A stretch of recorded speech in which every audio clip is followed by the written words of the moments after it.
Join Delane as he chats with some of the best musicians in the business. Interviews you can only hear on Hayes' Hard Drive.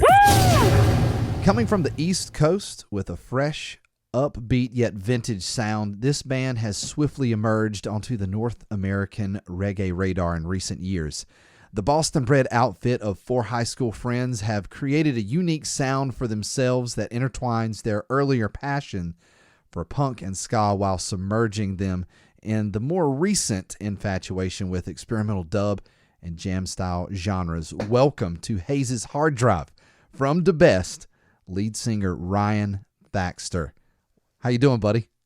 I'm doing great. Fantastic.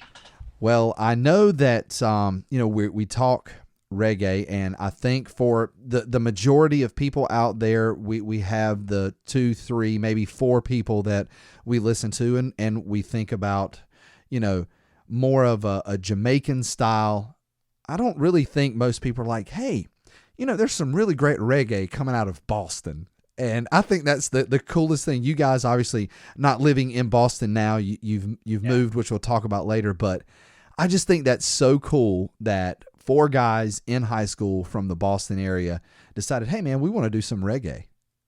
Yeah. You know what? It doesn't sound like a city that would have a lot of reggae, but to be honest with you, some of my favorite roots reggae is from Boston. That's kind of the stuff that influenced who we wanted to be was 10-Foot Ganja Plant, John Brown's Body, Giant Panda. They're from New York, but they definitely were sort of in and out of that area. The whole Northeast reggae scene is like unexpectedly, it's a hidden gem in some ways. If you don't know about those bands, it's easy to overlook, but I don't know. We have so much respect for that style. I think some of the good like old school roots is definitely coming out of Boston, I think. And I think that is something for listeners to, hey, look, it's not just all about, one place. It's not all coming from here. It's definitely something that there are pockets here in North America that, really producing great reggae. And you guys originally formed, we talked about being in high school, but in 2009, but your influences came, not exactly all from just reggae. Grateful Dead, more jam band stuff like Fish.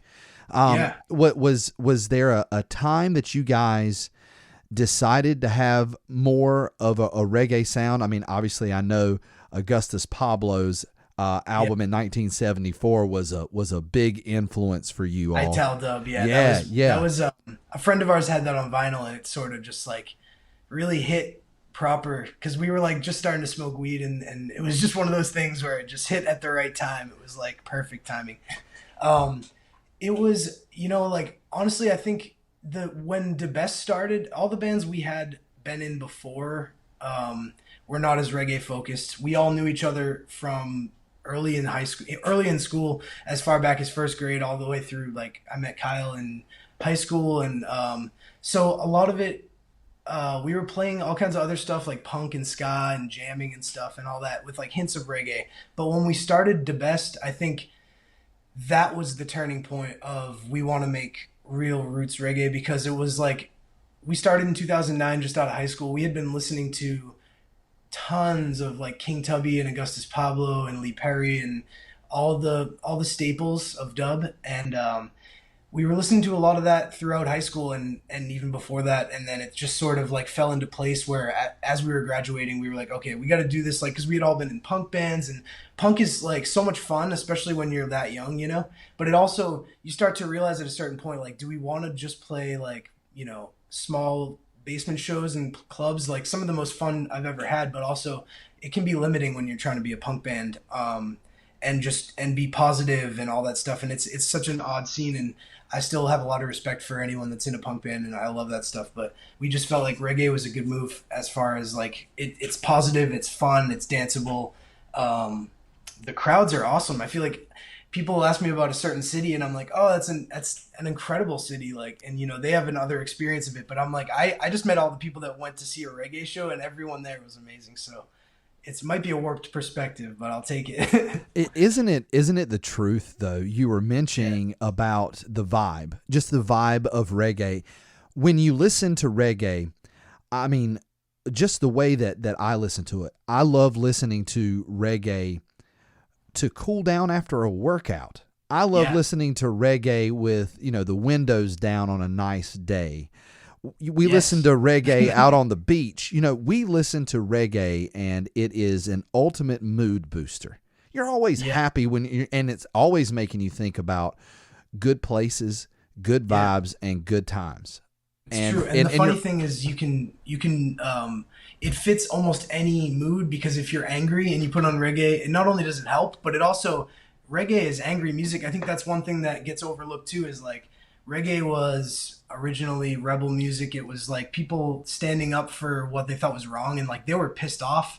They weren't like just chilling, I think so there's that misconception that sometimes, on and I think it's really cool to just think of it like these people were fighting something, and when you're angry you can put that on and like feel the fight, and be like, put it in your own context. It's like so I don't know, I think it can fit any mood, whether you're just chilling on the beach or if you're running, it's like super energetic or whatever, it fits any mood. And that's what I like about it. I love the fact that you mentioned the controversy of hey, look, reggae is not just all about having good times, and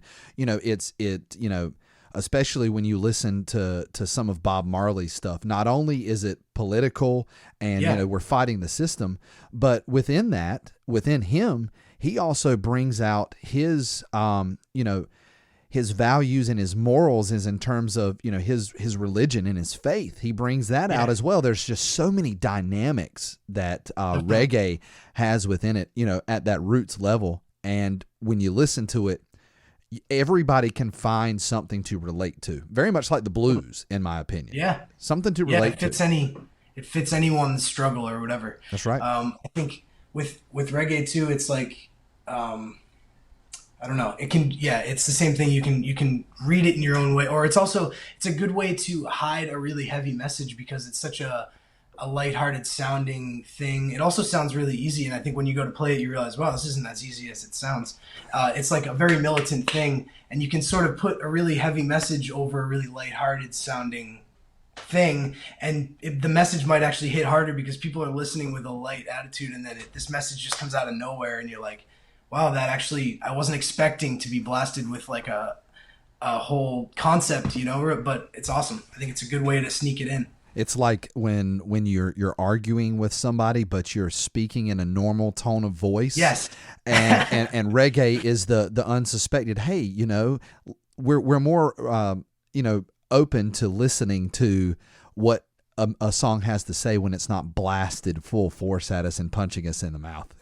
Exactly. So in 2012, you guys produced your first album, Avoid the Pier. And how old were you guys at this point in time when this album was released? 2012, I guess I was 21, but I think we had been, honestly, so we put out like a demo before that. We had made an album right when we first got together. We made this recording that's no longer like publicly available. It's sort of like a demo and type thing. And then we basically, after that, started working on our own stuff because we had access to equipment and all this stuff. And it really took us about 3 years to make that album.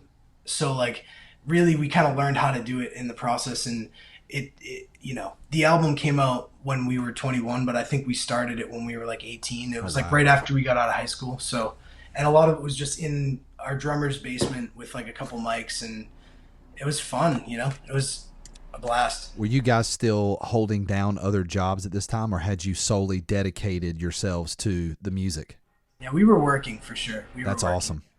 So I think I was like going to school. I think I was in college at the time, and so it was like a blending of, there was like way too many things overlapping, like type thing, and that it shows in the music. There's like, I think I love Avoid the Pier for what it is, but I think it's a funny example of like trying to cram so much into so little time and so little, like every song had like 10 parts, and I think that's cool, but at the same time, some of the best reggae is just so meditative. It's one section the whole time, and you don't necessarily need to have A section, B section, D section, Q section, double R section. Like eventually, you've made your point.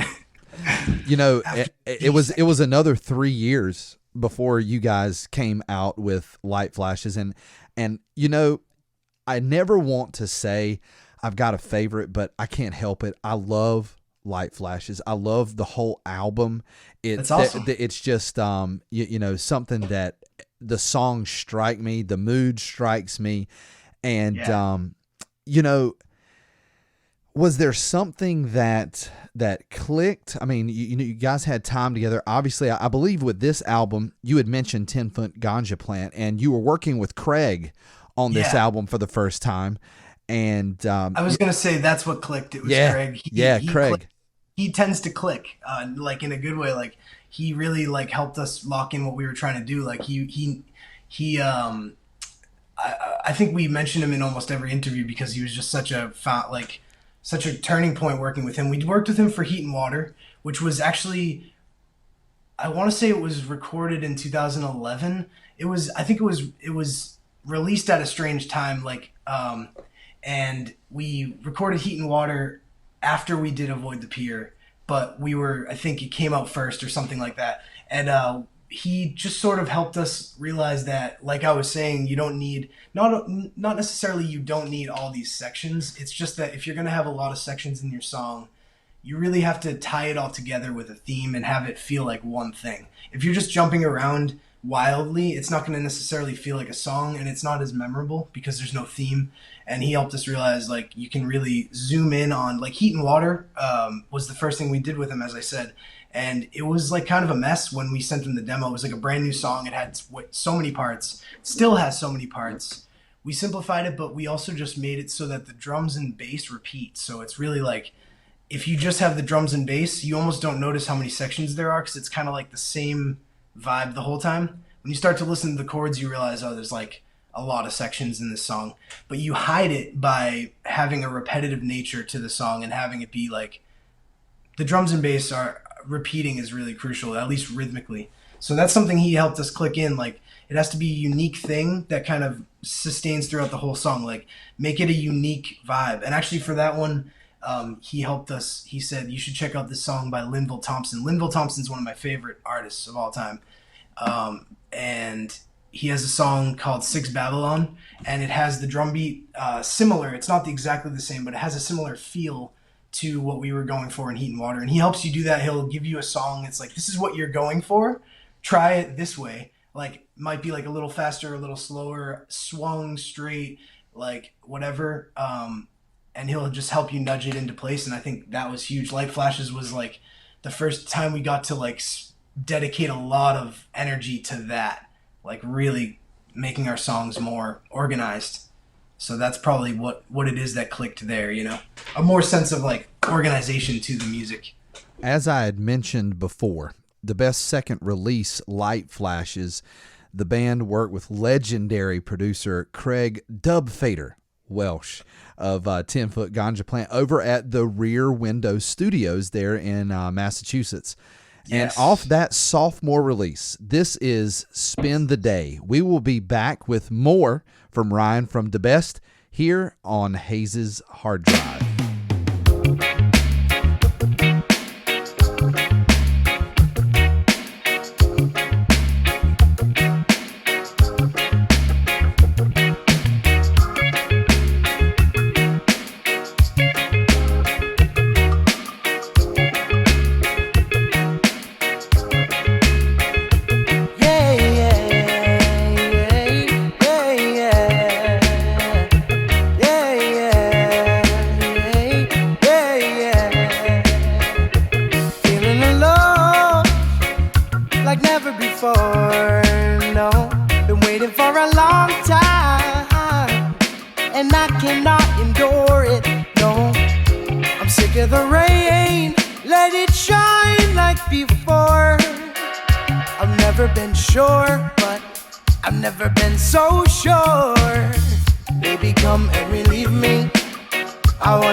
never been sure, but I've never been so sure.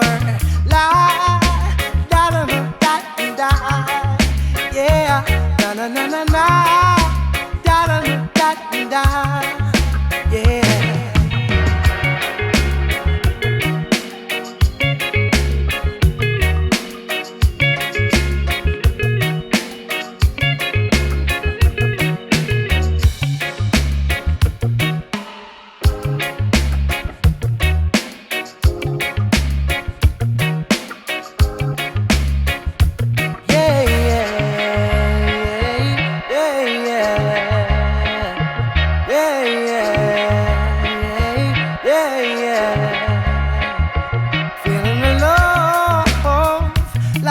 Before, no, been waiting for a long time, and I cannot endure it, no.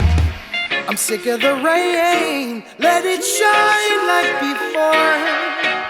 I've never been sure, but I've never been so sure. Baby, come and relieve me, I wanna see you today.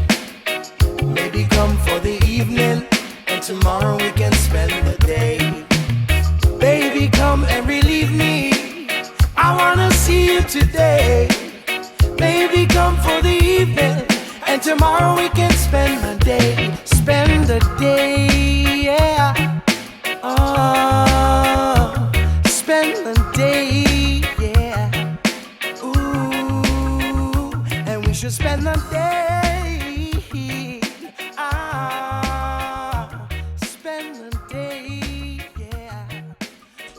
So glad that you are here with me on Hayes' Hard Drive. Today, I am pleased to have very special guest, Ryan Thaxter from the reggae band Dubbest, joining me. And Ryan, we had talked earlier about you all being from the Boston area, and in 2016, you guys decided to move out to the West Coast, I believe to the San Diego area. Yes, indeed. And what was it there? I'm sure there's a really good answer. What led you guys to move all the way across the country and settle up there on the West Coast? There's so many factors, but it really, I mean, part of it comes down to we grew up in Boston. We love Boston. We still love Boston. Still one of my favorite places to go and play, and some of our most fun shows are in Boston to this day.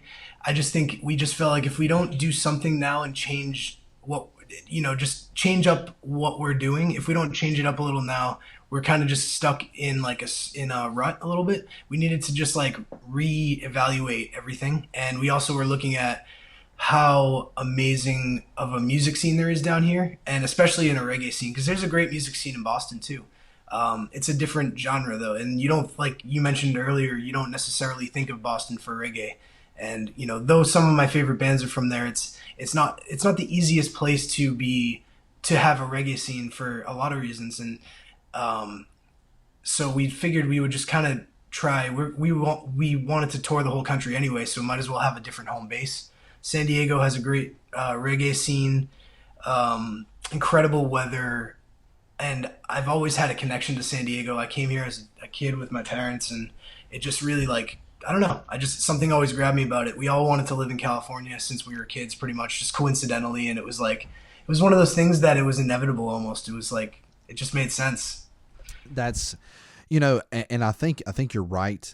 Moving sometimes creates a little bit different of a vibe as well. I mean, for you all, it's something you all wanted, the weather, the scene, everything like that. And, I'd mentioned before we went to break that you were working and teaming up with Craig on Light Flashes. You also came back again for the newest album, Gold Fever, and you worked with Craig again. And I just think that the coolest thing about that is him bringing in these vintage instruments into the studio and, just infusing something that was a little bit different. How did, by using these instruments that Craig brought in, how did this enhance the sound of not just Gold Fever, but Light Flashes as well?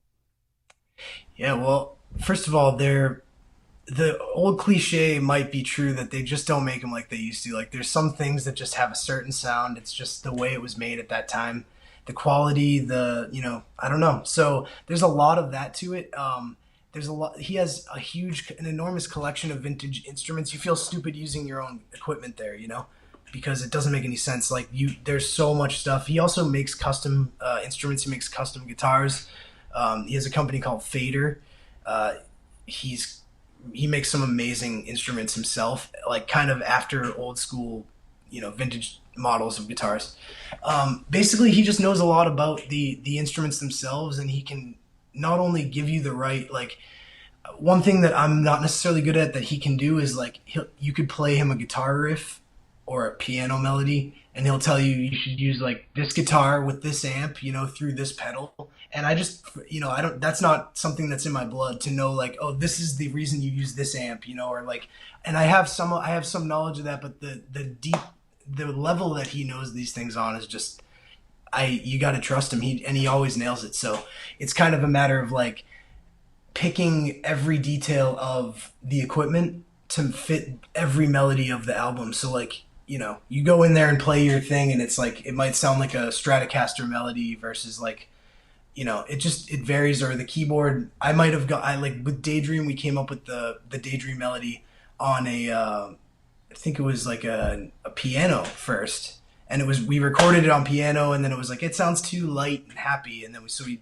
went through, tried organ, tried synth, eventually settled on synth. And so like, it's kind of trial and error, but it's a lot of like, the amount of options he gives you is great. He just gives you tons of instruments to pick from, and he helps you decide which one will fit the moment the best, I think this is a little bit of something that a lot of different genres, not just your own, find to be important. Not just the vintage instruments, but also the vintage recording studios, the older way of recording things versus a newer way, doing things all together versus doing things separately. People are now going back, like you said, not just the instruments, but they're going back to the old ways of recording things. And it's just I think it brings back this nostalgia and a way of doing things that almost makes the sound different.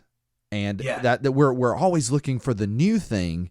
And now it seems like the new thing is going back to the old thing. I know Raphael Sadiq recorded an album in like 2008, and basically they threw out all the ways they did it, went back to the old ways of Motown recording, and the album it sounds like an old Motown album. You would think it was awesome. Covers.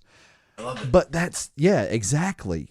People can hear that quality out of those vintage instruments and the different ways of recording that were done, almost out of necessity, right?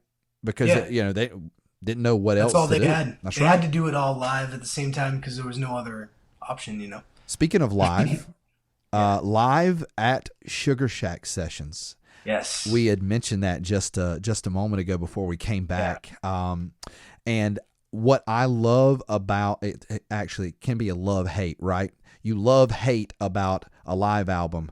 Either you discover that your favorite band is even better than what you thought they were, or they are terrible live. And this album, it is some of the songs off the other albums, but it gives an insight of how just spectacular you are live. And it's more of an acoustic vibe.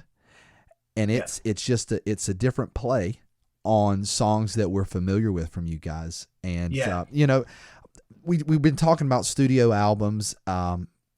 Is there something that's really different about recording a live album in terms of that feel, nervousness? Because, hey, we got one time, we can't go back. What's the difference? There's some nerves, I think with that, it's a lot less thinking, because when you're recording in the studio, you might overthink it, because you can always go, oh, can I do that again? Like, you can always go, like, you can cop out halfway through any take and just start again, which is like kind of the worst thing, especially if you're doing overdubs, or you're like, if you eventually, you might just be like beating a dead horse at that point. I think it's nice with a live version. It's nice that and they gave us chances. It wasn't, overly strict. Like, they gave us some flexibility if we really didn't like it, but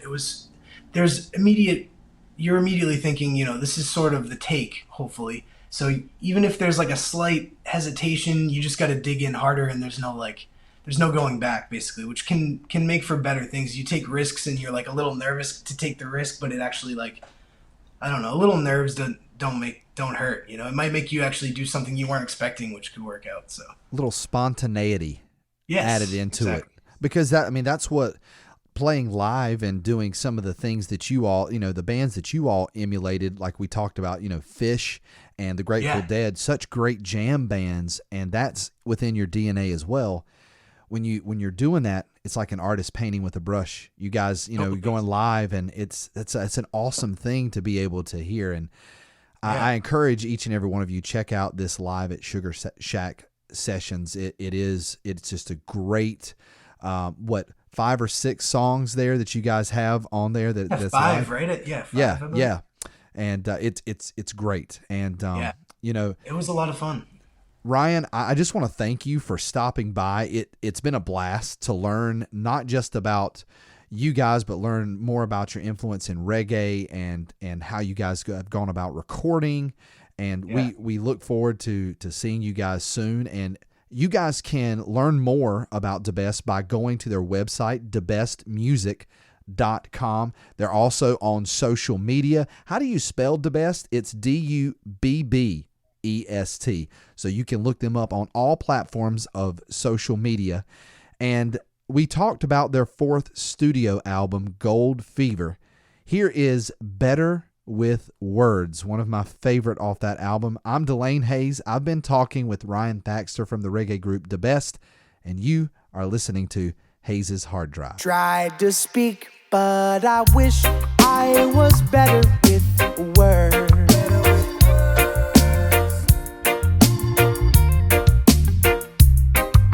The things that I'm thinking, you get to them first.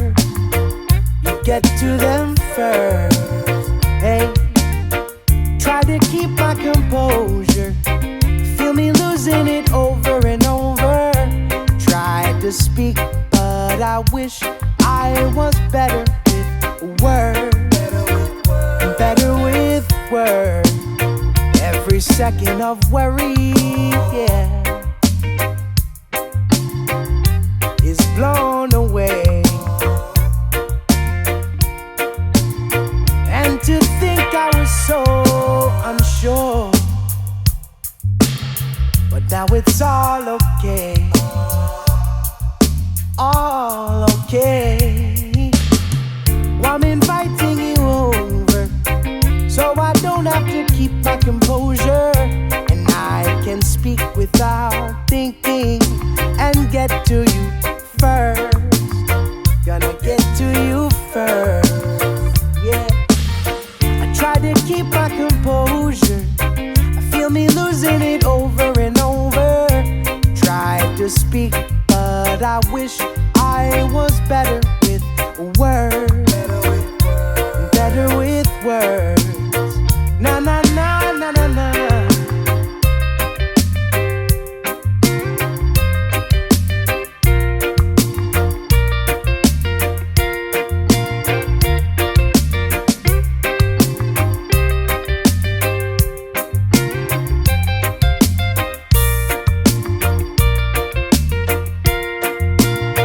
Every second of worry, is blown away, blown away. And to think I was so unsure now, but now it's all okay, all okay. So I'm inviting you over, so I don't have to keep my composure, and I can speak without thinking and get to you first. Gonna get to you first. I know it. I tried to keep my composure, losing it over and over. Tried to speak, but I wish I was better with